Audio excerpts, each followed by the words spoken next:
Collector કચેરી રાજપીપલા ખાતે collector શ્રીને વિશ્વ હિન્દુ પરિષદ અને બજરંગ દળએ આવેદનપત્ર અધ્યક્ષ અજીતસિંહ રાઠોડ, મહામંત્રી ગૌતમ પટેલ, મંત્રી નીરવભાઈ બારોટ, જયદીપ ચાવડા ભારતીય લોકતાંત્રિક પદ્ધતિથી લોકસભા તેમજ રાજ્યસભામાં વક્ફ બોર્ડ સંબોધન અધિનિયમ પારિત થયા બાદ લઘુમતી સમાજ દ્વારા એનો વિરોધ કરવામાં આવી રહ્યો છે।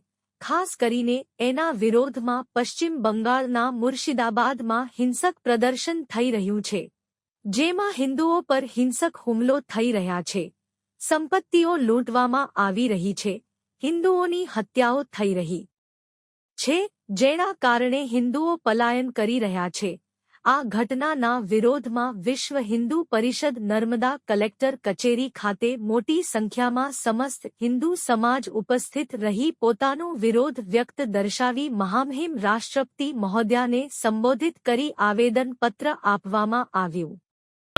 આવેદનપત્ર આપવા આવ્યા। બંગાળની અંદર મમતા શાસનની અંદર હિન્દુઓ ઉપર જે અત્યાચાર થઈ રહ્યા છે એના વિરુદ્ધમાં વિશ્વ હિન્દુ પરિષદ આજ રોજ પૂરા દેશની અંદર આવેદન આપે છે કે રાષ્ટ્રપતિ મહિમ આની અનુસંધાનમાં રાષ્ટ્રપતિ શાસન લાગુ કરે અને હિન્દુઓની ઉપર અત્યાચાર થતાં બંધ કરે।